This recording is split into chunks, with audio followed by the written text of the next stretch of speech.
Alright, what is going on, everyone? My name is John, and State of Decay has been a big series on my channel back in 2013 and the Year 1 Survival Edition. So I decided I would do a review on this simply because it was a huge series and a lot of people have been asking me, what's new? What's the difference? Should I buy it?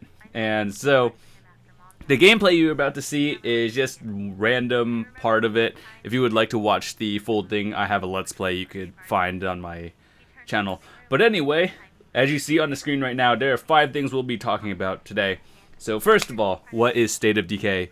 It is a single-player zombie survival game developed by Undead Labs and published by Microsoft Studios, which is why it is only on Xbox and PC.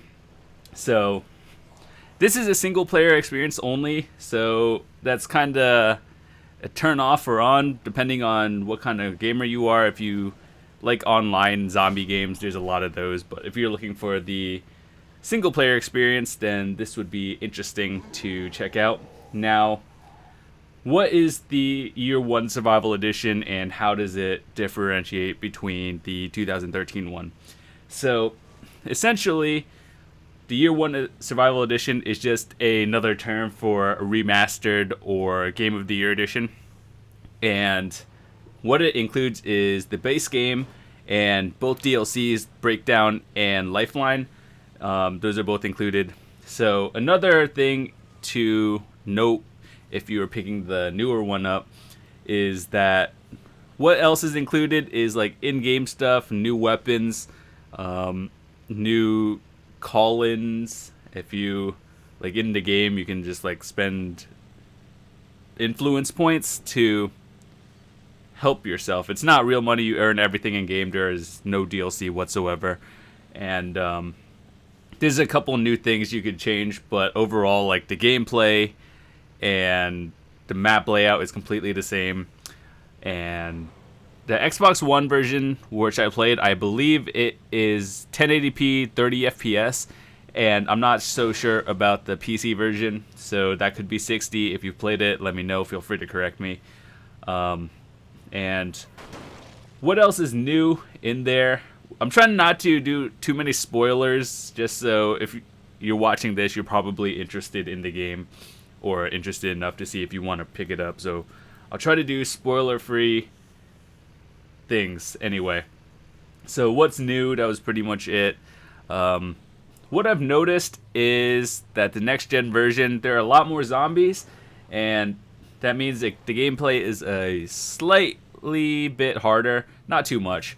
It also does cause a little bit more lag when you're like driving around in random spots, and that's something worth noting. It's not too bad. Generally, it is okay, and this is primarily from the base game, I assume, and we're not talking about the DLCs that came with it. But the Breakdown DLC, I just wanted to mention, is pretty much the main campaign without cutscenes. It's like do the whole thing in a loop without much of a story. It's kind of just survive until you die, essentially. And the Lifeline DLC is a completely new story experience, and that's completely separate from the main story, as you may imagine. So, going on to topic 4, which is my opinions of it.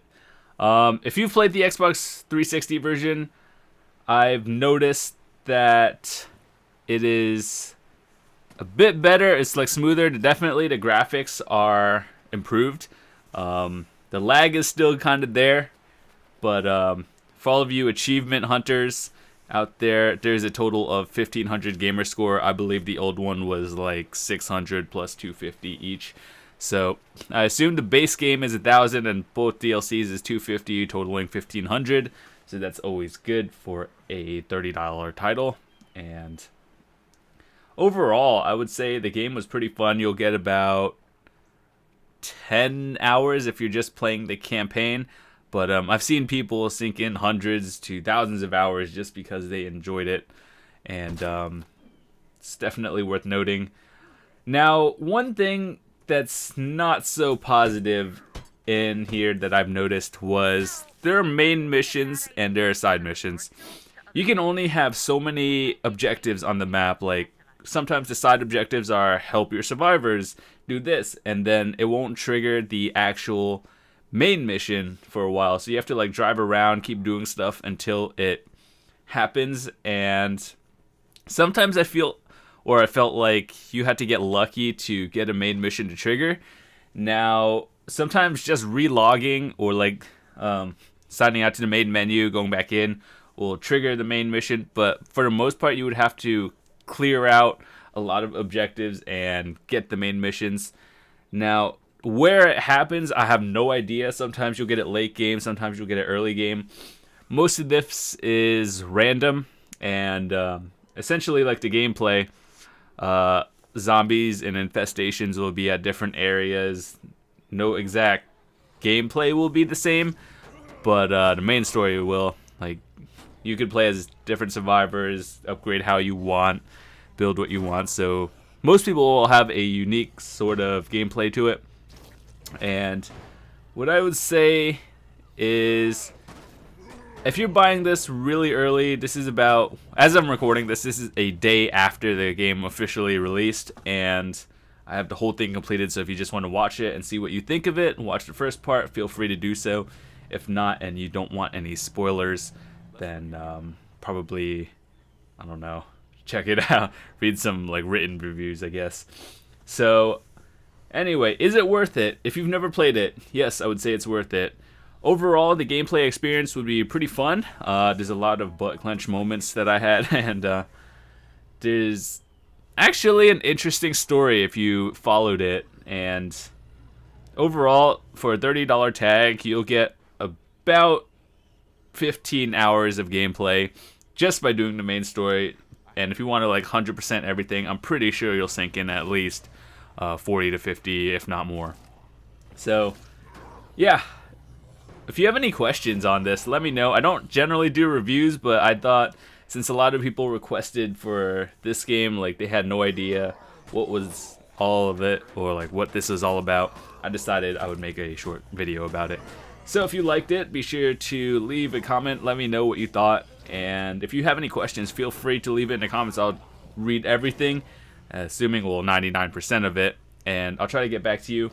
So overall, I think I would give this game like a solid 8 out of 10 because it's good. You'll get a lot of time out of it, and value, like money to value gameplay is pretty solid. Just a few things I should mention if you don't pick it up, or like if you're thinking about it, is that yes, there is lag. Sometimes it's heavier lag than the others, but and the missions, it's not a super big deal, but I mean, if you're just trying to like speed run or rush it, this it's kind of iffy. It could break runs, and yeah, so just enjoy, have a fantastic day, and I will see you guys tomorrow. If you're new, feel free to subscribe. I do upload videos 7 days a week. Hopefully you will find something you do enjoy. If it's not State of Decay, I do have over 140 different playlists of games that I have completed. So hope you enjoyed it, and I will see you guys later.